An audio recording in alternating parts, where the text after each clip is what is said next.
My revenue had been static for the first 6 months of this year. And I was scratching my head thinking, how do I break through this? And that's when I discovered ASIN 360. And well, it's been a bit of a ride since then. Welcome to the High Voltage Business Builders, a show where we interview entrepreneurs growing and scaling their income through e-commerce and showing you the path to make your first or next million.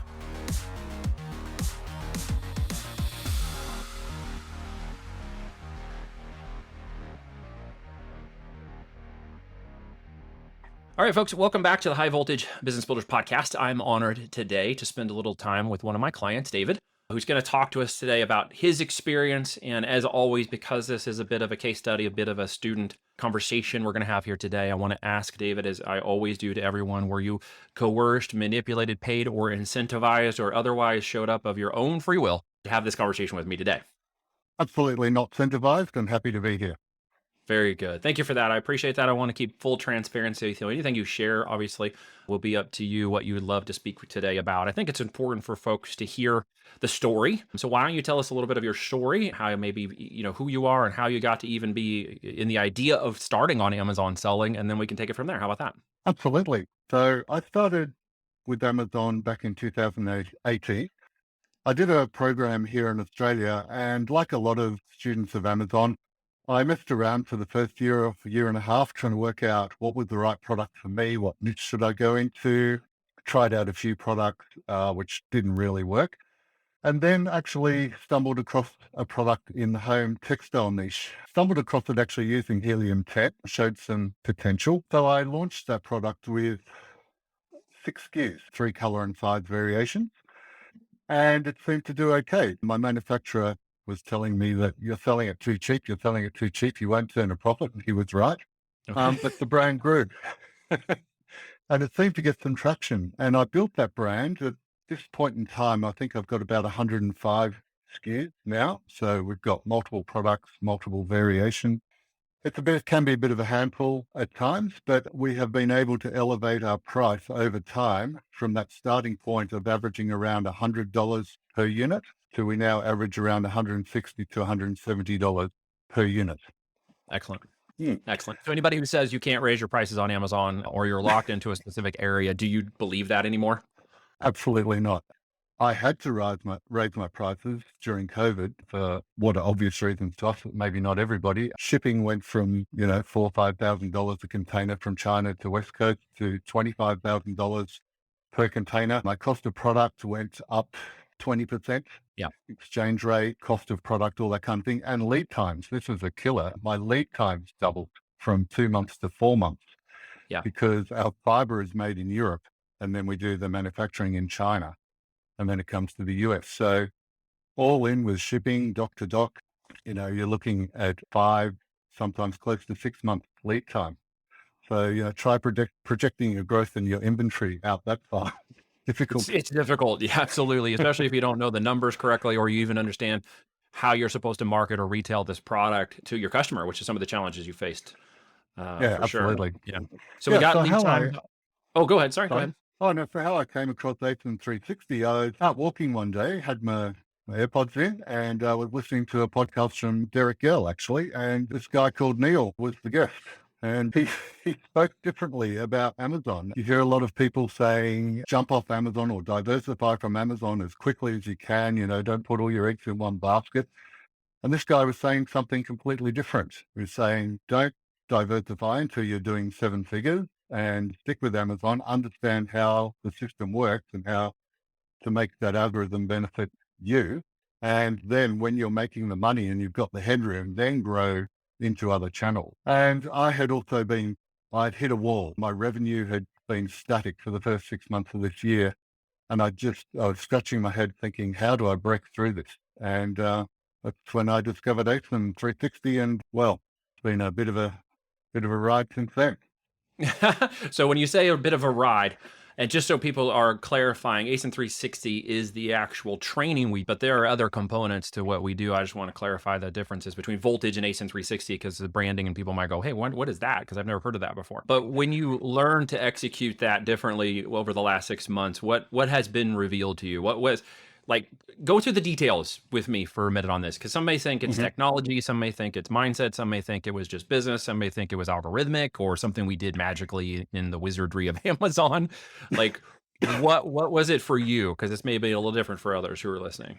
Well, it's a combination of all of that. I mean, when I first had my interview with you to onboard to the, or to consider onboarding to the program, you talked about Amazon being a river and that I was stuck in a certain position within that river and I needed to do things differently to grow. So the big things for me have been, first of all, the approach, the mindset towards PPC. That's been a big one. I'm now spending a lot more money on PPC, but as a result, my organic sales have grown dramatically. I've probably quadrupled my PPC spend since joining, but my organic sales are 70 to 90% of my total sales. There you So go. yeah, It so sounds I wrong for now people to say that or hear that because there's thinking in the language you hear out in the world a lot, and I'm going to caveat this to what you're saying in my own language. So please correct me if I'm off the stroke here. But the end result is they think too much in ACOS and TCOS and not enough about customer acquisition and market segmentation. So they miss yeah, that, and they say, well, I can't afford it because price point is X. But you already told us what you raised your price points considerably, right? Which has yeah, covered the quadruple in ad cost, has it not? absolutely. And yeah, I mean, I was telling my ad agency that I stacked to exceed 30%, ACOS. And now some weeks I've been as high as 200% ACOS. That's not Mhm. every week, Interesting. not normal, but yeah, Yep. my ACOS sort of floats between 40 and 50, but my TACOS is always around 15, 16% of sales. There's some secret sauce in there we won't quite give out as to how you achieve that, but the end result is Yeah. you're saying something that is very much against the narrative. If you go online and listen to the gurus and course makers and other people, they're not catching that. You hear this whole thing Mm. about reduce your cost, reduce your spend, reduce your overall, and there's very different methodology to that, which rewards because the end result was, just to re-clarify, you said 70 to 80% of your sales are coming from organic. You said that, correct? Mm. I don't want to Mm. misstate you. No, sometimes as high as 90 some There you weeks. go. So Yeah. that's a very different ball of wax, isn't it? Yeah. Yeah. The other thing, I guess, the revelation for me would read totally different approach to keyword research and list building to Mhm. anything I've used in the past. And again, won't give away the secret sauce, but it's quite unique how it's done and how it's all compiled and put together and focusing on certain things. So I think, yeah, it's elevated my listing, which has probably impacted conversion. Yeah, they're probably the two main big things. Now I'm at a point where, just to give you some high level numbers, my revenue's up 47% in the last 12 months. Year to date Wow. is up 65%. Wow. And this month is up 53% on last month and 273% on the same month last year. So Dude, that is amazing to hear. And you know what's so amazing about that for us at the time of recording, and we're going to try to release this as quickly as possible for those who are listening because it is October, is that we're not actually into the holiday season yet, are we? So no, your increase is preemptive to even holiday numbers that you are. I hope you're stocked up. Are you stocked up? yes, well, I am. Good. No, well, yeah, it's going to be tight. I've got orders on Okay. the way, and I'm in the process of changing manufacturers. But yeah, I've got orders on the way, and I am stocked up. But Amazon has slashed my inventory allowance in the last few weeks. I don't They know have for why. everybody. No, they have across Yeah, the I've board. Yeah. I've gone down standard size products from allowance of 12,000 units to about 3,500 units, which means I'm at capacity right now. Yeah.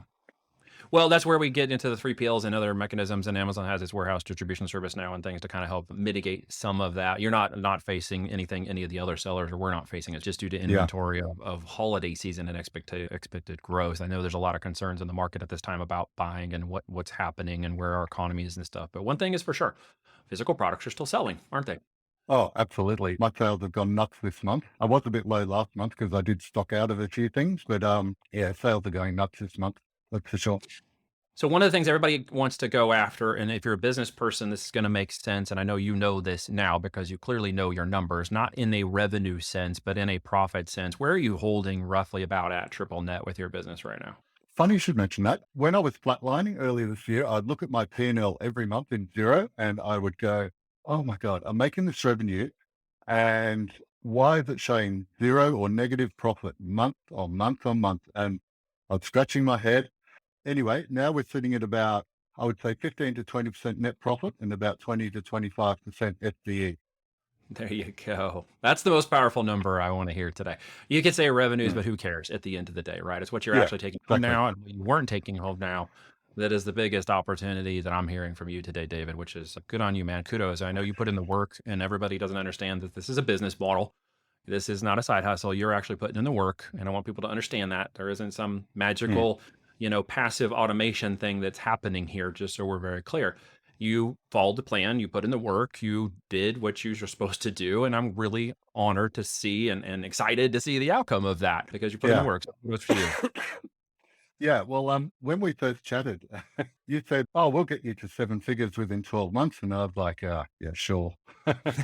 I and I think I said to you 18 months, and you said, "No, I think 12 months." So if you annualized my revenue over the past 5 months, I got there within 4 to 5 months.